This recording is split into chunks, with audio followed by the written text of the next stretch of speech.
안녕하세요. 빚으로 버티는 한국 기업이 이제 엄청나답니다. 부채가 1년 사이에 130조가 늘었다는데 OECD 주요 국가 중에서는 제일 심각하다라고 합니다. 앞으로 이제 전 세계가 리세션입니다. 경기 침체입니다. 우리는 열심히 일해야 되고요. 어떤 식으로든 자리 보존하기 위해서 정말 정신을 바짝 차리고 살아야 됩니다. 이제 사람들을 계속 이제 줄이려고 할 겁니다. 사람들이 소비를 안 하고 내수가 침체가 되는 시기가 이미 이제 시작됐다고 보면 맞겠습니다. 경제 몰락이 닥쳤다고 봐야죠. 이제 주변에서 꽤 많이 안 좋은 일들이 이제 벌어질 겁니다. 한국은요, 경제가 초토화됩니다. 진짜 생존을 최우선 과제로 생각해야 됩니다. 무소비를 이제 대세로 이제 여겨야 되는 거죠. 보복 소비가 이제 줄어들고 극단적인 무소비 세상이 이제 벌어지는 겁니다. 매출이 감소하고 뒤집어지는 겁니다. 심상치 않습니다. 경기 침체, 경제 대공황 이런 얘기가 이제 점점 이제 확산되는 겁니다. 그리고 성적 노동시장이 급증한답니다. 유흥시설이 이제 늘어나는 거죠. 근데 이 또한 먹고 살기 위한 이제 몸부림인 거죠. 경제적인 이유 때문에 그런 게 벌어진다고 합니다. 생존의 문제죠. 불황 때문에 그런 일들이 점점 늘어나는 겁니다. 점점 경기가 안 좋습니다. 이제 전셋값이 하락하고 집값이 떨어질까봐 두려워하는 상황인데 한국의 언론에서는 계속 집값이 올라간다라고 이야기만 합니다. 가짜죠, 가짜. 조작입니다. 한계에 내몰려서 몸 팔고 피 팔고 팔 수 있는 모든 걸 다 팔려고 하는 사람들이 계속 많아집니다. 지금은 너무 많은 노동자들 때문에 노동자들끼리 인건비 경쟁을 벌이고 있는 거죠. 앞으로 영끌한 이들, 빚을 진 사람들, 고금리에 끌려다닙니다. 앞으로 3년만 지나면 시장에 엄청난 물량들이, 부동산 물량들이 나온다고 합니다. 무리하게 빚을 진 사람들은 다 뺏기고 다 내놓을 수밖에 없습니다. 저금리에 취해서 그동안에 너무 많이 빚을 빌렸던 겁니다. 이제 몇 년 뒤에 시장에 폭탄처럼 매물이 쌓일 때 돈을 가지고 있는 이들은 또 다 쓸어 모읍니다. 결국에 돈이 돈을 부르는 상황들이 이제 계속 벌어지는 겁니다. 다 예고된 상황입니다. 예고된 사기극입니다. 정부가 사기를 쳤고 관련 업계들이 국민을 상대로 특히나 2030들을 상대로 양아치 짓을 했습니다. 경제위기로 어쩔 수 없었다 이러면서 전부 다 무너뜨립니다. 미국은 기준금리를 2023년 연말 6%까지 올린답니다. 영끌들이 죽든지 말든지 이제 기득권들은 신경 안 씁니다.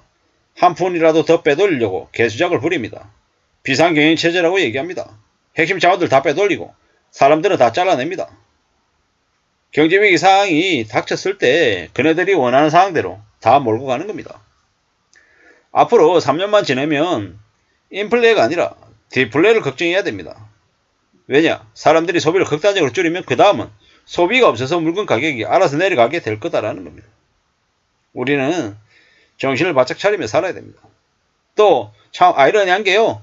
연끌한 사람들이 비토한 이들이 빚 갚으며 사는 생활에 또 적응하게 된다라는 겁니다. 눈만 뜨면 빚 갚으려고 투잡, 쓰리잡, 포잡하는 게 또 당연한 것처럼 또 산다라는 겁니다.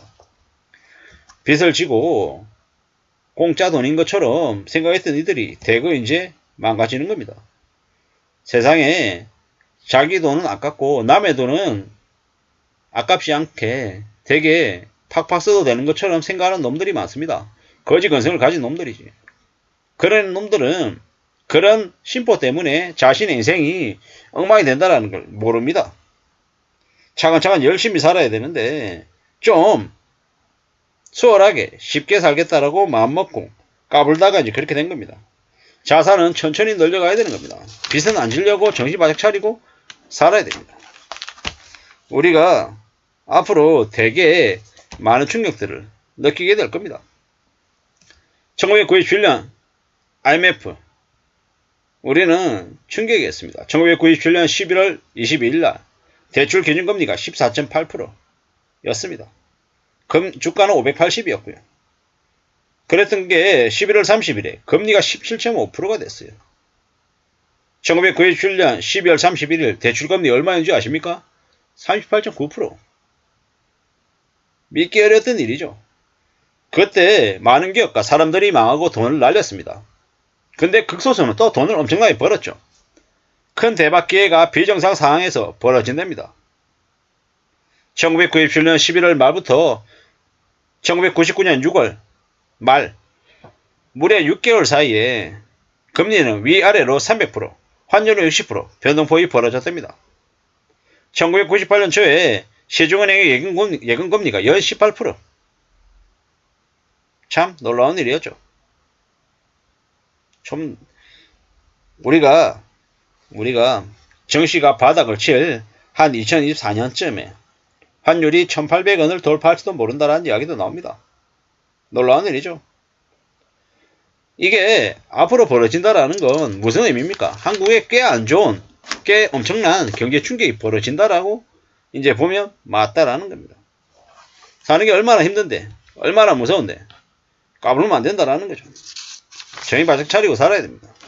지금은 어떤 식으로든 살아남아야 합니다. 참 단단해지려고 애써야 됩니다. 누가 뭐라 해도 정신을 차리고 지내야죠. 안 그러면 답이 없다라는 겁니다. 나는 나대로 살아야 됩니다. 별일 없이 지낼 생각을 해야 됩니다. 돈이 되는 모든 것 다 축적하고 쌓아놓으려고 애써야 됩니다. 만들어가야 됩니다. 시간이 걸리죠.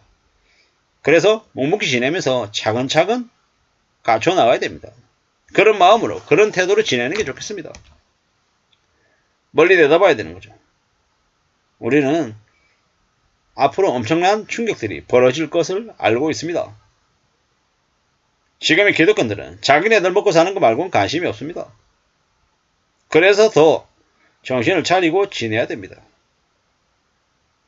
누가 뭐라 해도 정신을 차려야죠. 함부로 탐욕을 부려서는 안 되겠습니다. 앞으로 많은 사람들이 어떤 삶을 살지 뻔하죠. 망가질 겁니다. 어설프게 뛰어들어갔다가 난리가 난 이들이 한둘이 아닙니다. 지옥이 펼쳐집니다. 그러므로 더욱더 조심 또 조심해야 됩니다. 우리가 살아가는 삶이 많이 악랄해집니다. 빚쟁이들에게는 엄청난 학대와 가스라이팅과 괴롭힘이 벌어질 겁니다. 그래도 그네들은 입도 뻥긋 못합니다. 왜? 빚 갚으려면 어쩔 수 없거든요. 참 그게 우리가 앞으로 맞이하게 되는 세상이다라는 겁니다. 빚으로 버티는 기업이 저렇게나 많다니 믿기 어려운 거죠. 앞으로요 많은 기업들이 무너진다라고 보면 맞습니다. 나라가 망해가는 중에 참 우리네 삶이 더 엉망이 되고 있다라는 거. 참 무서운 일이다 라고 생각하고 삶을 지키려고 정말 각오해야 될 것 같습니다. 이상입니다.